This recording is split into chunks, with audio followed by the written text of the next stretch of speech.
If the clerk will call the roll. Here. Here. Here. Here. This is the first meeting of the subcommittee. I'm the chairman, Joe Mendonça. On the committee with me are Councilor Martin, Councilor Mercer, and Councilor Murphy. We also have with us today Councilor Broderick, Councilor Dakota, Mayor Milanazzo, Attorney Brian Leahy, and Solicitor Christine O'Connor.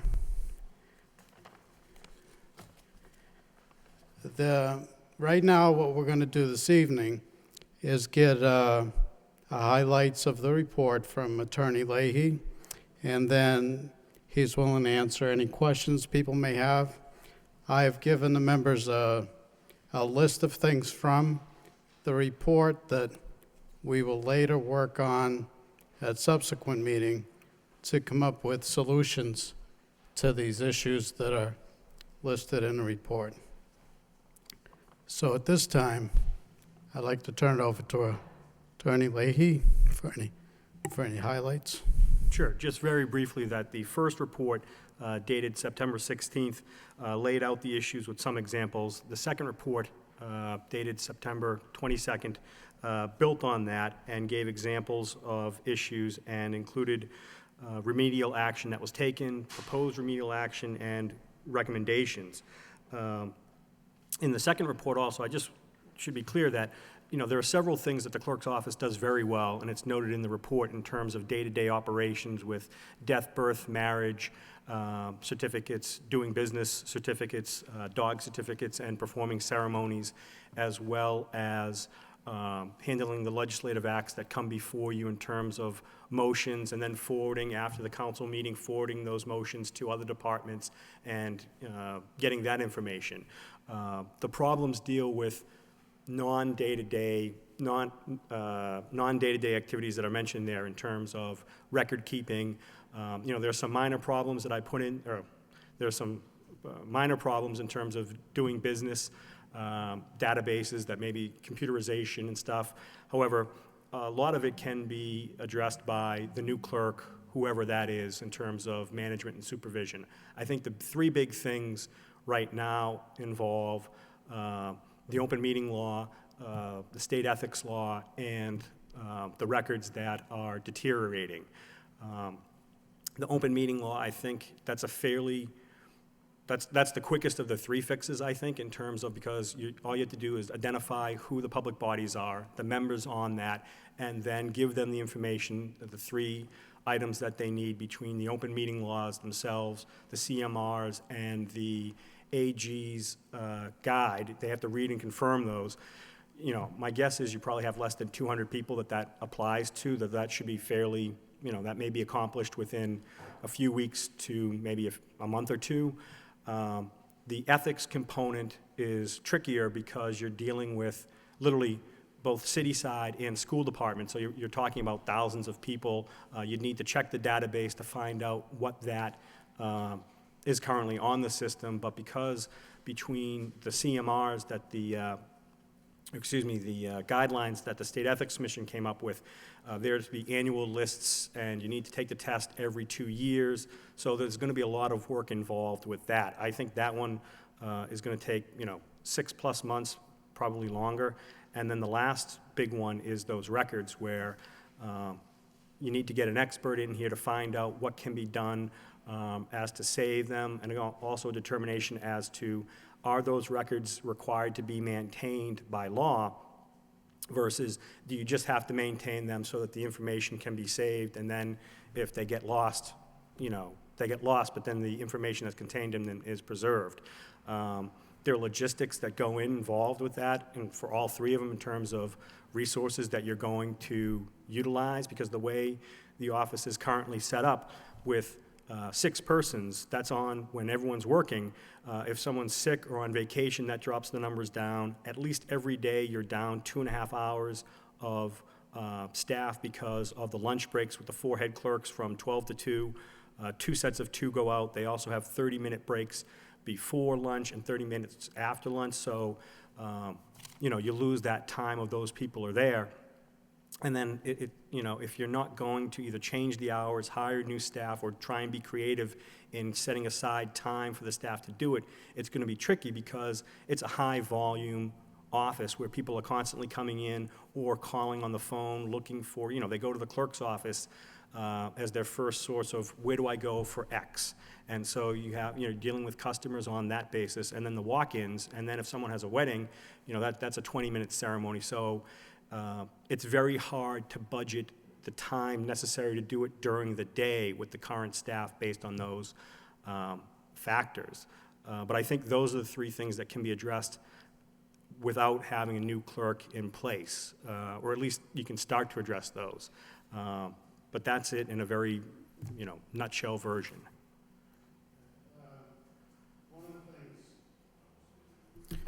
One of the things in your report you covered was the financial accountability piece, and I believe that for the most part, while you were there were controls put in place. Could you just speak to those briefly? Sure. And again, I think the financial controls in place right now are fantastic. When I was there was literally only one day from July 25th until September, well, I don't know what they did on the 22nd, but to the 21st, there was only one day where it was off, and it was $10, which was probably, again, it was $10 over. So it may have been just an accounting issue of not writing down, like you got 2 copies and paid for 2, but we only put 1. But they were put in place by the auditor and the CFO, and, it's outstanding where the petty cash was the exact same amount when I started as when I left. At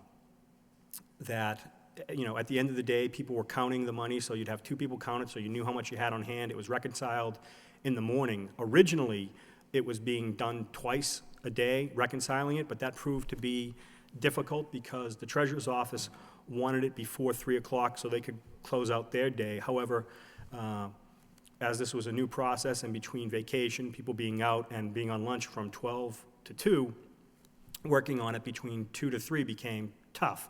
And also because you were entering stuff on on that afternoon, and then you'd enter it in the morning, there was a munis issue where you'd have to make sure you hit the right key so that it wanted to program the morning money that relates to the afternoon, but it wanted to put it into a different day, so you had to make sure that was done correctly.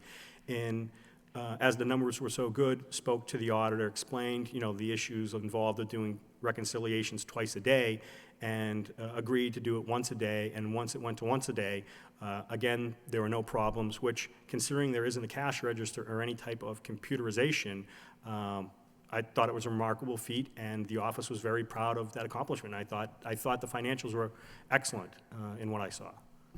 Very good.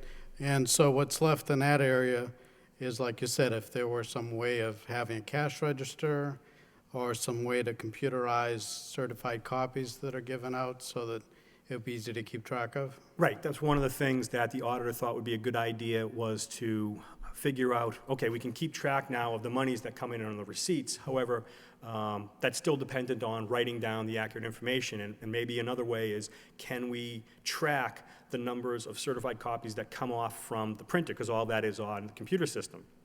And there are actually 2 systems at play. One is the 1990 to 2011 system that most of the city's records are on, that was put in place in 1990, which actually, in speaking to the assistant clerk, was explained that this probably did have the function where you could track the number of documents that are printed on it. That would require speaking to the vendor, probably would require an additional cost. I don't know what that cost was. We never went there, but the capabilities probably exist for that. The same way on the new state system that went into effect in February of 2011, they're still building that system. That right now, I think in October, they were going to give training on adding death certificates to the program. Currently, it's just birth.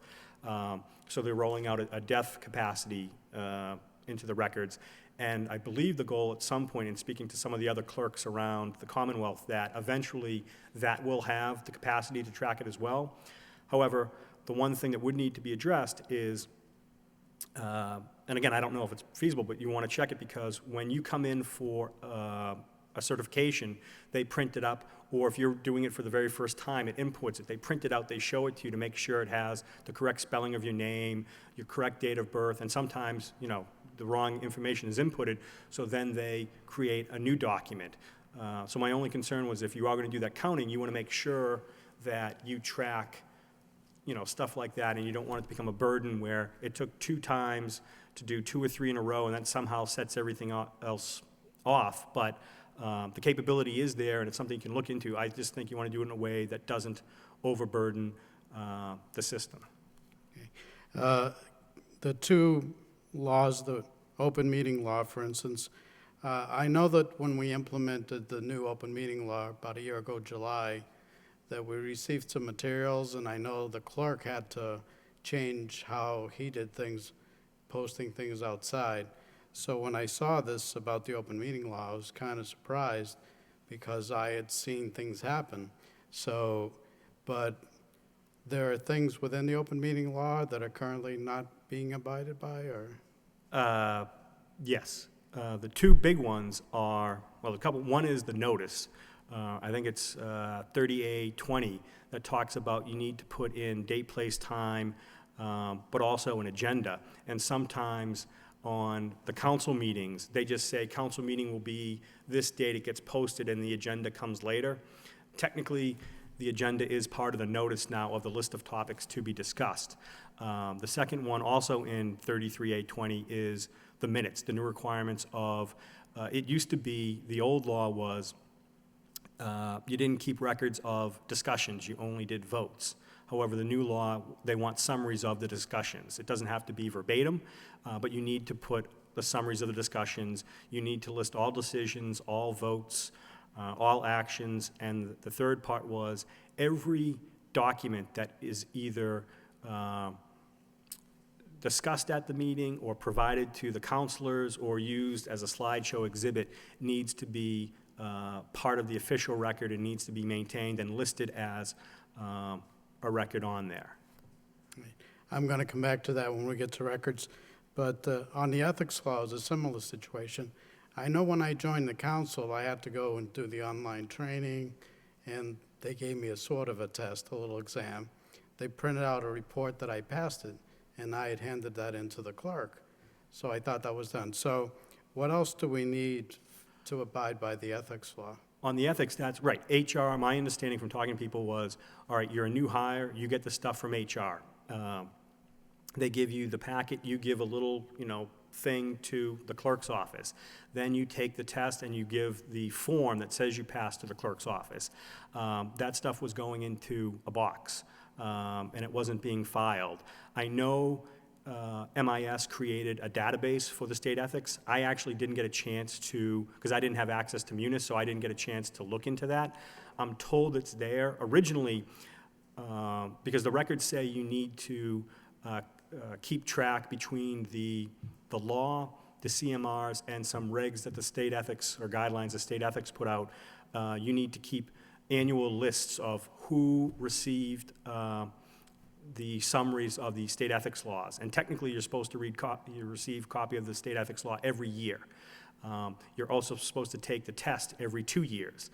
And that you're supposed to maintain those records in a manner that the Ethics Commission can come in and say, look, we want to see all your data for the last year or 2, and we want to be able to read it and figure out who has complied and who hasn't complied. Currently, the stuff is in a box, and, it's a big box. It was, probably 2 feet by 2 feet, and I don't know how deep it went, but all that stuff was just put in a box, and all that stuff is going to have to be inputted into the Munis. Originally, I thought you could just do a simple Excel spreadsheet just for the, to try and do something and start with all the new people. However, in talking to MIS, they explained that literally you're talking about thousands of people, and you can't do an Excel spreadsheet for thousands of people. It needs to be put into the Munis system. But my understanding is the Munis system has been built to accommodate the state ethics stuff. But that's something that I think would require the clerk's office to work with HR and MIS. Yeah, I was going to ask about who is obligated to complete the reporting. Someone hands out, like HR, hands out the materials. It's up to the board member whatever board they're on, to take the training, get that certification that's printed online, and then hand it in. Is the clerk's office in any way obligated to track and then follow up on who hasn't completed? My understanding of the state ethics is the ultimate responsibility is on the employee, the person who's supposed to do this stuff. However, it says the entity responsible for it is supposed to come up with a plan for distributing the stuff and ensuring that it's checked up. I know, at least here, HR hands it out because, they're the first person that comes into that they have a better idea of who works for the city than the clerk's office does. However, under the CMRs, the state ethics guidelines, the clerk is responsible for maintaining lists of who has turned it in, who hasn't turned it in, who's taken the test, who isn't. The clerk is responsible for maintaining those lists and to maintain them in an order where the commission can easily ascertain who's compliant and who's not. Solicitor, would you like to add to that? I was just going to say that we had in the past, when this first came about, we had a series of meetings, and the Chief Information Officer, Moran Fernandez, was involved in those as well. Members of the school department, members of the law department, and the clerk's office. And over a period of months, what was developed was a program that would, if utilized, track people that have successfully completed the online program and satisfy the requirements.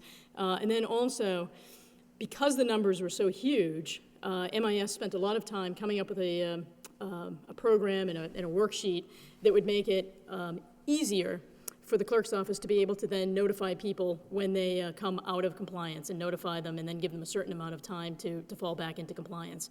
So MIS, the law department, will continue to now work again with the clerk's office to ensure that in fact gets up and running. We were unaware, once all that was set up and exams were being taken, that the database wasn't being populated or utilized in any way. So. Okay. Now getting back to records and record keeping, I see this as a twofold. There's the vital records part that need to be maintained in good order, and then there's records in the forms of minutes, agendas, packets that need to be archived and be able to be accessible. And what do you feel we need to do there? I think those are the two issues. Again, a lot of the actual permanent records are in excellent shape. They're not used on the day-to-day basis. They've been bound, and they can get access to it, but they may not have all of the information contained in it. That's why those big books that you saw the photos in the first one that are deteriorating, those are used on a day-to-day basis. And any record from 1990 on, any vital record is on the computer system, whether it's from our system or the state system. So from 1990 to the present on vitals, you're fine. Everything's where it should be. Some of the stuff has been, again, certain employees would take on their own initiative, would take and input certain information to certain years of the birth records into the system. I don't know where that is in terms of, I know some years from the 80s have been put in there, but the 50s and 60s weren't done. And so you actually have the records you need to have. They're all organized, but those records that need to be addressed, they would note if someone either changed their name or they amended it or revised it. There would be an actual hard copy of the original record somewhere in the system. However, you may or may not be able to find it depending on what was available. That's why they use those books, because that's where all of that information is contained. As to the minutes and agendas and stuff like that, what's happened has happened, and it is what it is. You're missing certain records or they're not available on the computer. I would think the focus would be focusing on going forward.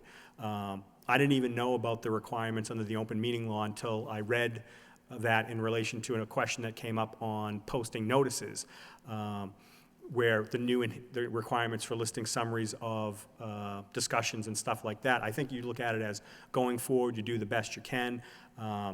They should all be in the computer system. Some of it may be there. The computer system was very hodgepodge. It wasn't organized well.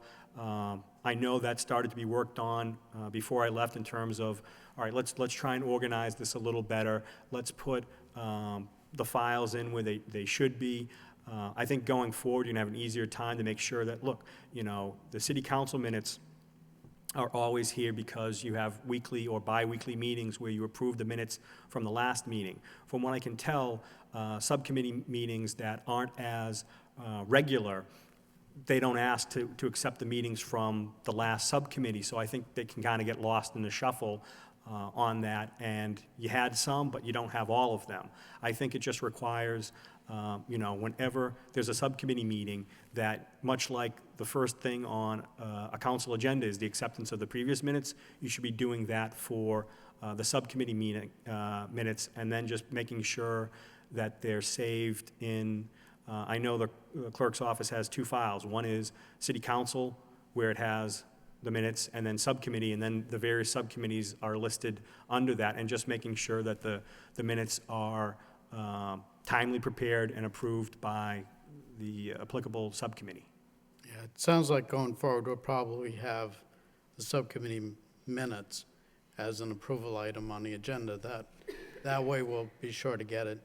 The problem with getting the subcommittee to approve the minutes is they may not meet again for a great deal of time. So if it comes out within 2 weeks on the regular agenda, it'd probably be best. That's just my opinion.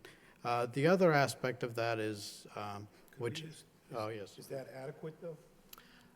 Well, I mean, the way the law is written, that after 10 days, whatever minutes you have, whether they've been approved, whether they're just notes, those are available to public inspection.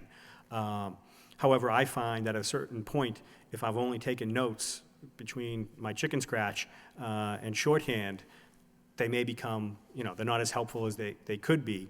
I would think, you'd want to turn them around as best as possible. There's nothing in any of the laws that I've read, and I defer to the solicitor, but I don't see anything that says they have to be approved prior to the next meeting. I mean, again, it seems like the issue is really, if the subcommittee doesn't meet regularly, it's just remembering the minutes from the last meeting. But I'm not aware that they... I think what Councilman Donce is suggesting is those subcommittee minutes come to the full council for approval. If the subcommittee's not scheduled, sometimes the business of the meeting is concluded, right?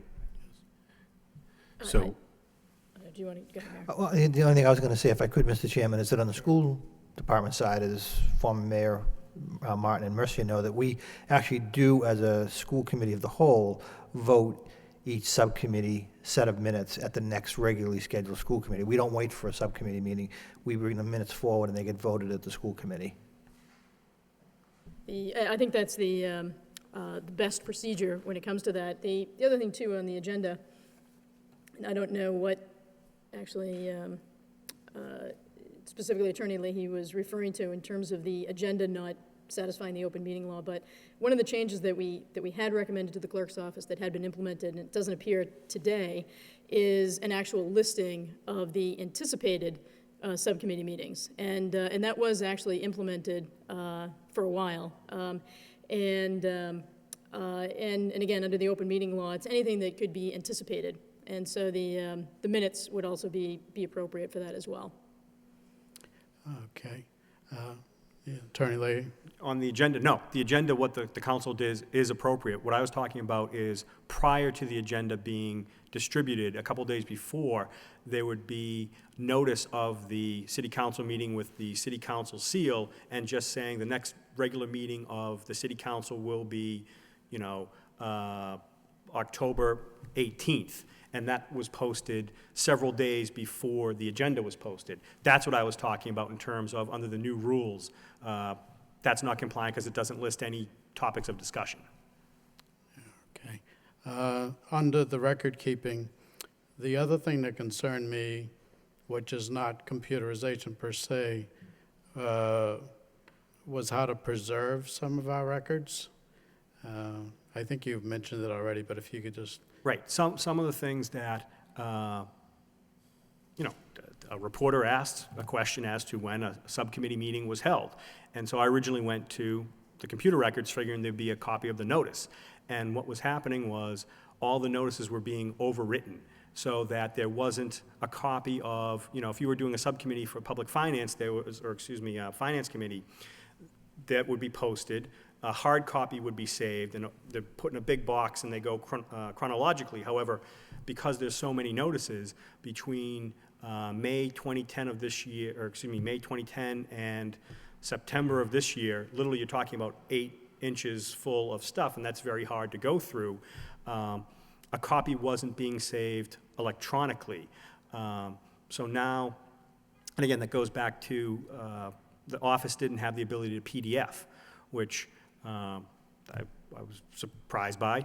But now, one of the things was all the notices that come in from, whether it's just the city council versus all the other ones where, the clerk's office acts as a conduit, that all the other public bodies, whether it's the school department, the VOC, all those other places, we have to post their notices, so they give us that stuff. In addition to saving the hard copy, which they've always done, where now the rule says, you timestamp it, then you post it up, but we're also PDFing copies of all of that. So we have files for all the different groups where you have that in there. And so also, the thought was, look, you can't overwrite, you shouldn't be overwriting prior notices. You should just be making a new notice. You can use it as a template, but each one should have its own electronic form. So the goal is to have a hard copy that's saved, a PDF copy, and then the original electronic form. There are other records that aren't being maintained that should be maintained in terms of, it came up with, there was an individual lawyer called up because his client brought in a court order to change a birth certificate over, there was a misspelling in a name and there was a wrong, it involved a place of birth in another country where the wrong village was put in there. And, wanted to know how to handle that, so, called up the individual because we didn't have the information. And he's like, well, you should have all the paperwork that you guys wrote into the court saying you didn't object to it and you were fine with it. We didn't have any of that information. And so, then it became that anything that was of a substantive nature, again, the same thing, you should keep the electronic form, a hard copy, and a PDF form. But there are certain records that, shouldn't be kept. If you're making a certified copy of a copy, there's no reason to keep that. And then, again, it was trying to be, look, if we had to send a letter to an individual saying that we couldn't give them a record because it wasn't public, we should be keeping that. And so it's just starting to identify, and that was in the beginning stages of, look, what are the records that we should be keeping that we haven't been keeping? And also, where do you put the hard copies? Because space is a legitimate concern in the office, because there are other issues of storing the records, but again, there's a lot of paper, and one of the thoughts was, look, if you can go digital, that cuts down on some of the paper issues. Right, Solicitor? Just as a quick update to that, and I'm sure the clerk has also been in touch with the mayor over this, but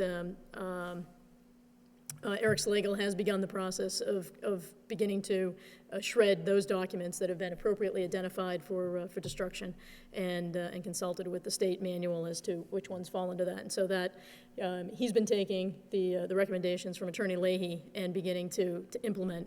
And so once the council is ready, he will be in the process of preparing yet another follow-up report as to what steps have been taken since Attorney Leahy's report has been distributed, and which ones have been accomplished and which ones remain outstanding.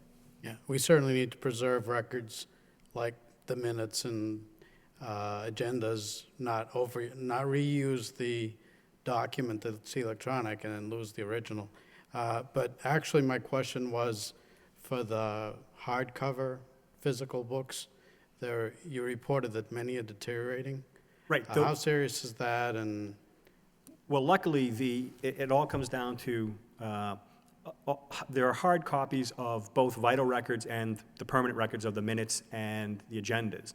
Those are actually very well preserved. I don't know where the ones from the 90s and beyond are, but I know from the 1980s to the 40s and 30s are maintained in the clerk's office. And again, ideally, that would be not the place to keep them, but there's questions of storage. However, those are all in excellent condition, and there's no problem with those.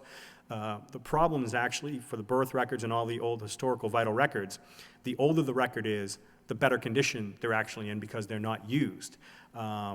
you know, it's the records, it's primarily the birth records from 1935 until, you know, the 80s, because those are the ones that are used on a regular basis where people are coming in.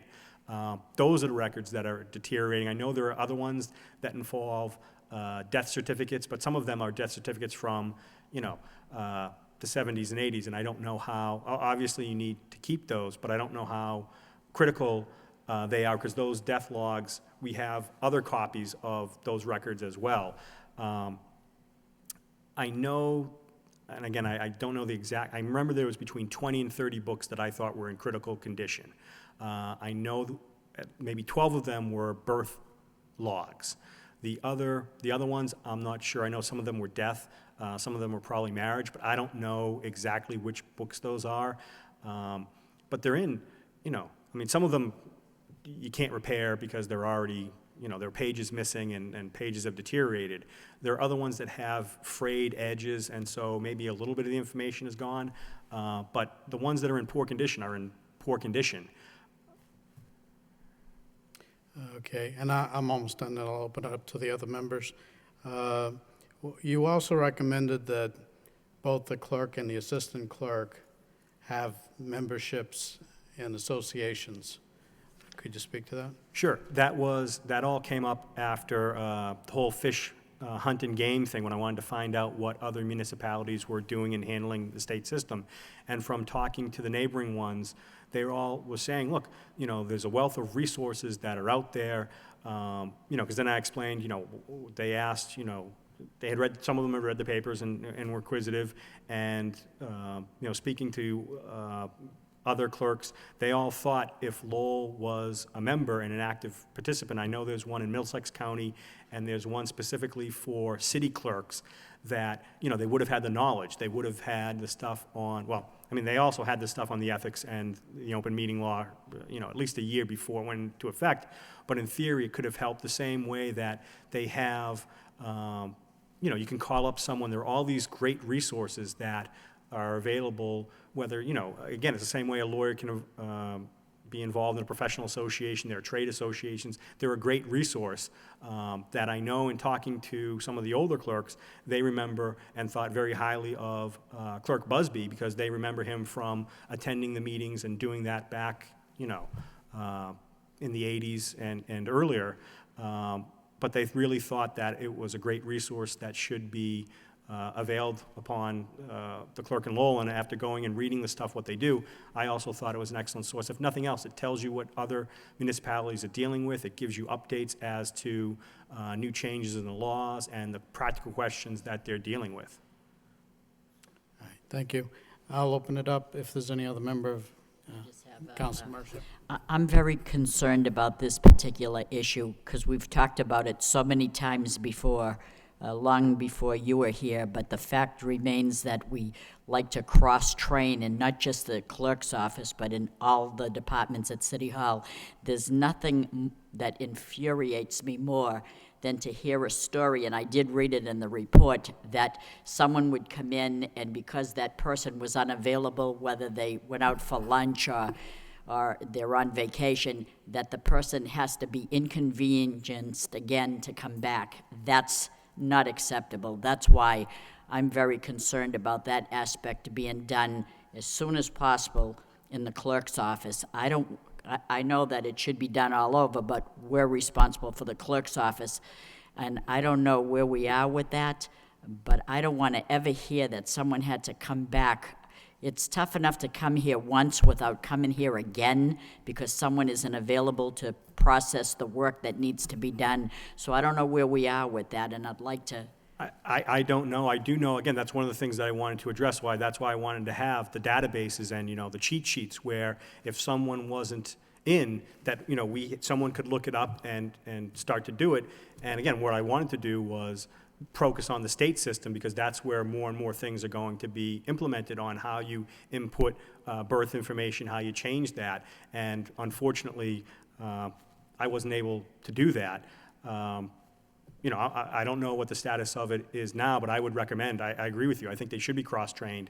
And, you know, only if it's a truly, you know, very remote, you know, only happens once every year type issue that someone can't handle where they need expertise, but it should be, if it's a death, birth, or marriage, simple thing, it should be able to be done.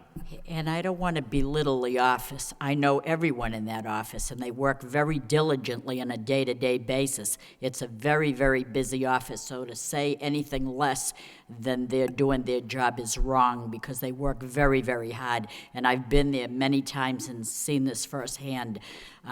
I just want to know that when a new city clerk comes in, will that person be responsible to know the things that he has to delegate to the people that are working there? Because there's new things that have to be done, and I think, would they be aware of that? I would think if they took the 2 reports that I had done with whatever Mr. Slagle ends up doing, whatever guidance, from listening to Chairman Mendonça about how coming up with a list of implementations and things to do, I would think so long as that information is given to the new clerk, gives them a roadmap as to the things that they should be doing and addressing. And I also want to state this. I've been here for 16 years. I never even gave it a thought that it would be my duty to go into that office to make sure that the day-to-day operations were going on. I didn't know what to look for, and I've been in there many, many times in that office, in that department, more than any place else in the city, and I've always seen them diligently working, and it was a wonderful atmosphere, and they worked very hard. So I always thought everything's smooth, everything's going relatively well, until we got the report, and it surprised me. I didn't realize, and I don't want people to think that it was because we didn't oversee it, because I don't think that was my obligation to do that. Not to get into this, but that really wasn't, I know that has come out that that's one of the interpretations of my reports. That's not necessarily the case. What it was is, because look, if you only went in there and saw the day-to-day operations, you would think it worked great. Yes. You wouldn't know. Part of it is you expect information from your department heads and management to be, up front. Like, look, if they drop the ball, they got to tell you they dropped the ball and they're going to work to do it. However, things were just being ignored, whether it was intentional, deliberate, I have no idea, but they weren't being done, and you wouldn't know. All of this stuff. And again, I don't even know if, between the 2 reports, I don't know if I've covered everything. I know there are certain things that I didn't cover that I didn't put in there, like forms should be updated that reference old, pre-2008 ordinances where they have the old code ordinance references. I mean, look, little stuff like that. But these were stuff that came up during the day-to-day operations of just trying to figure out how things worked. And then, starting to hear different answers from different people. It's like, wait a minute,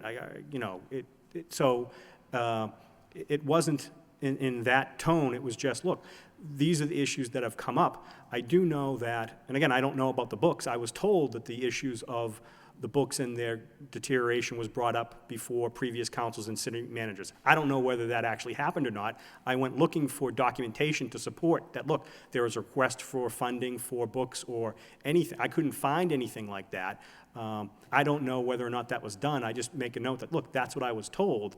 I would like to think that if anyone had seen the condition of those books earlier, you would have done something, because you seem to be proactive on doing stuff when you need to do a transfer. You do that. And, the point of it was, look, this is what I was told.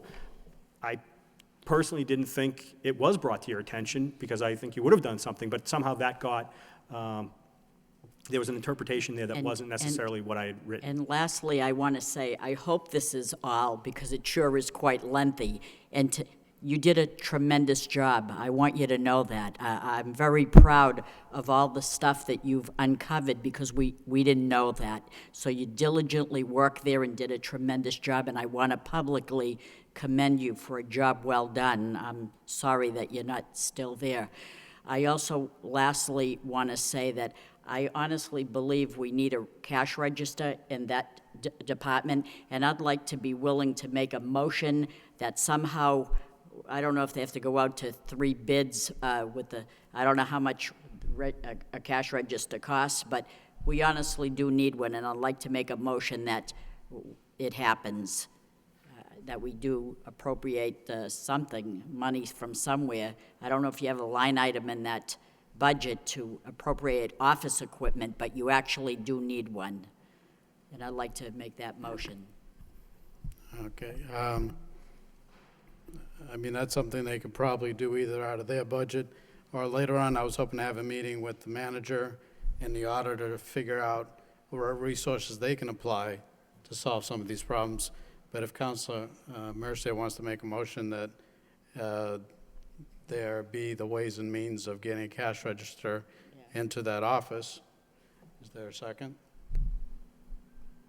Well, Okay. Councilor, I guess I'll wait to see. I don't want to second that right now, because I want to know more.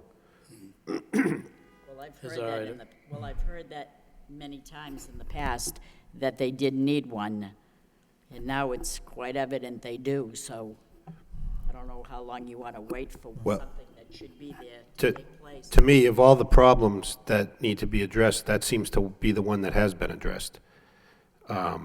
And I don't know what we do in other departments that take in large amounts of cash. I don't know, for example, are there parking tickets? That would, just off the top of my head, seem to be something where a lot of people pay in cash. What do we do there?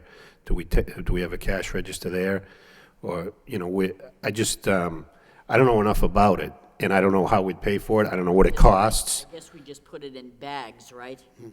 Well, why don't you tell us, let me, I have my own set of questions, so I'll wait for my turn. well, wait. That will be addressed, but it might be just a little early right now. And the financial accountability of keeping track of cash seems to have been addressed for the short term, and we can deal with long term. If I could just go through the committee members, Councilor Murphy.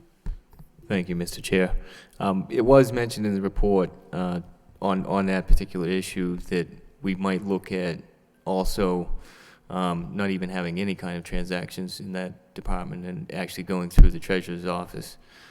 So I think we probably ought to wait for a recommendation, really, as to what the best way is really to be able to track that sort of thing. But another thing mentioned in the report was the potentially reducing the number of hours in the interim anyway, because as the attorney has suggested, there are a number of issues that can be addressed now. And so the question is, has that happened yet, or are we at a point where we might look at reducing those hours so that we can begin to work on a number of these issues?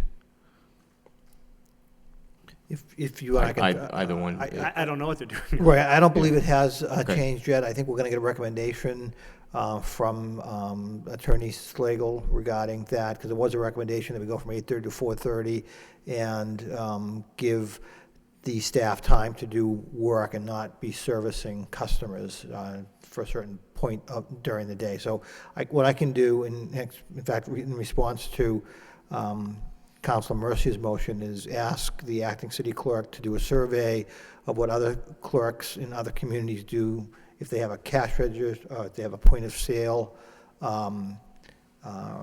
piece of equipment that they use. I can do that. And then also, it was suggested by the solicitor that we ask the acting clerk to actually take Attorney Leahy's report and then bring it, say, forward from the last 30 days to see what has actually been accomplished, and then give that report to the ad hoc subcommittee so that you'll be on the same page, if you will, in real time as to what's actually happened in the clerk's office. So tomorrow morning, I'll reach out to the acting clerk, ask him to conduct a survey regarding what actually happens in other clerk's offices, and then also get information as to where he is with implementing some of these recommendations.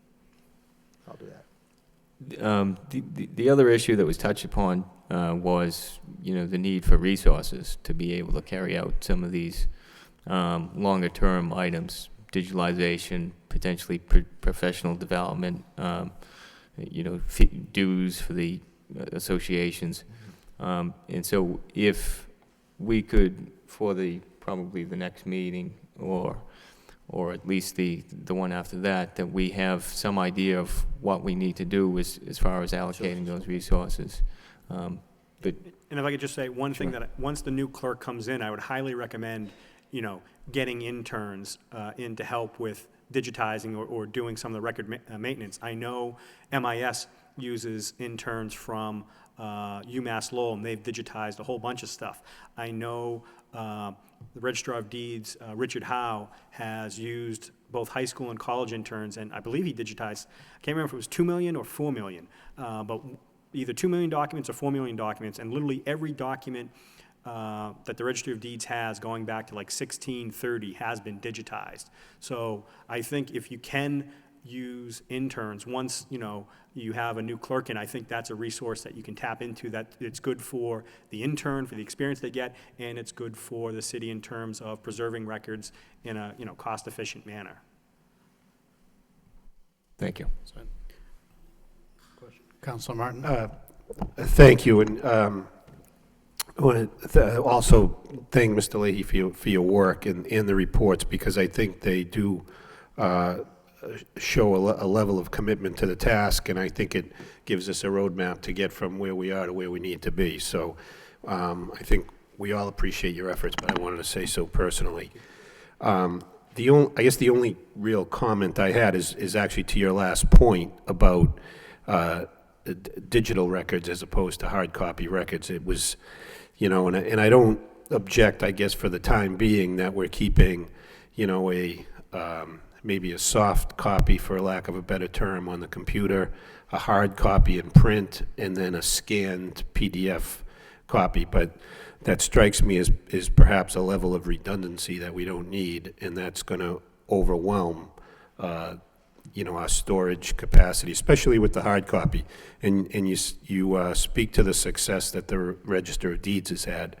And, they used to keep books of every document that was recorded. There are really no books there anymore. There might be a couple of map books, but I think most of the books have been sent to the state archives. And almost everything is on computer. Now that presents its own set of issues. You need backup, and I know it's comforting to me that the state backs up at least the vital records since 1980. But I do think these are kind of issues for the new clerk. The new clerk, I think, needs to have a plan to get us into the 21st century with, I think, as few hard paper copies as possible.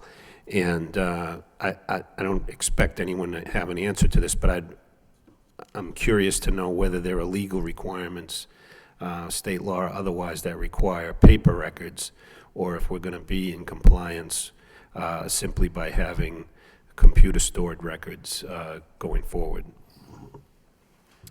Solicitor? Sure. There are state requirements in terms of really more from a record retention, but it would be applicable in this case as well. So we would have certain records backed up electronically, but there are certain records that we would need to maintain in their original document form, and would have to maintain those records for a certain number of years. And that's actually the work that Attorney Slagle is going through right now, is looking at state record retention laws, identifying documents that are maintained in the clerk's office, which can be properly destroyed and which need to be continued to be preserved. Mayor Malinowski, you have any further comments? All set. Okay. I also want to thank Attorney Leahy for your time and efforts in preparing the report and being here to present it to us and answering all our questions. That was the intent of this meeting. I had pulled out a list of items from your report that my colleagues have, and that's not intended to be an exhaustive list. So if anyone wants to add something to it or even subtract something from it, but my thought is that we'd build this list, and then at the subsequent meeting, we would have people that could address what resources are needed and whether or not they'd be provided in the form of whoever is acting clerk or the actual clerk at the time, city manager for budget, personnel issues, and the auditor for any checks that are going to go on. So that was my thought, is then to address each of these items.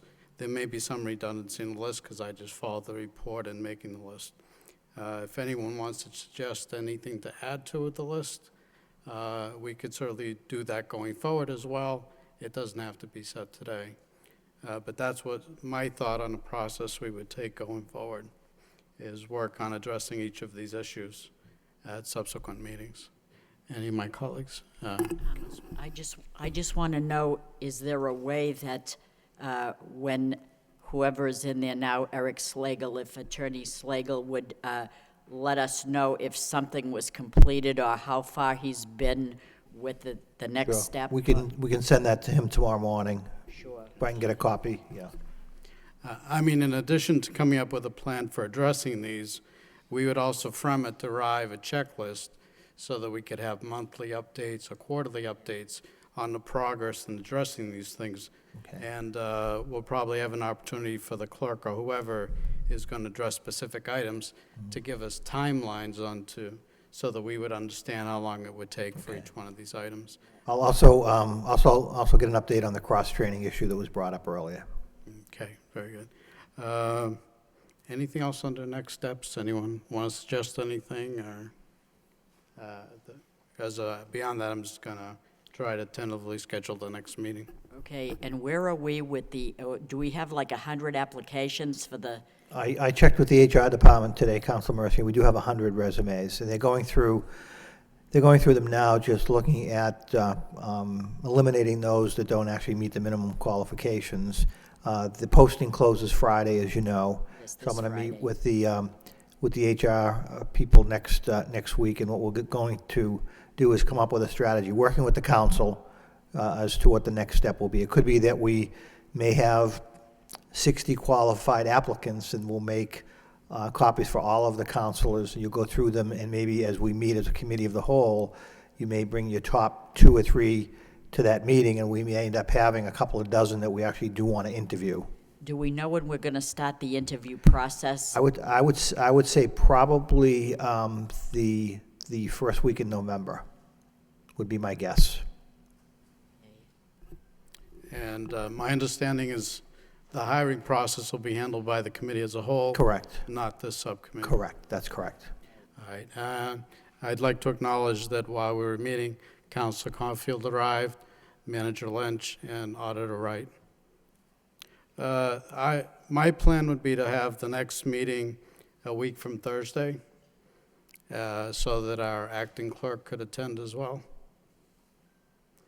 If, hopefully that'll be okay. I'll have to check Do you have if a the date room's on that? available. Do you have a date? 27th. 27. It will be at 5:30 again, assuming this room's available for that. Assuming we don't have another candidate. I didn't have anything in my calendar, but others might have, so if there's anyone that can't make it, we'll try to work around it. 5:30 again, yes. I believe there's another meeting at 6:30, so we'll be limited to an hour. Is there anyone else? No? Make sure this list gets in the minutes. I gave a copy to the clerk. Yeah, and I'll update it it's touchy, but people want to email me, I'll add to the list and present it at the next meeting. I don't want to violate the open meeting law in any way. All right, so thank you for everyone for participating. We're running up against the time of the regular council meeting. If I have actually a motion to recess. A motion to recess. Motion to recess by Councilor Mercier, seconded by Councilor Martin. All those in favor say aye. Aye. Any opposed say nay. Motion carries. We stand in recess. Thank you.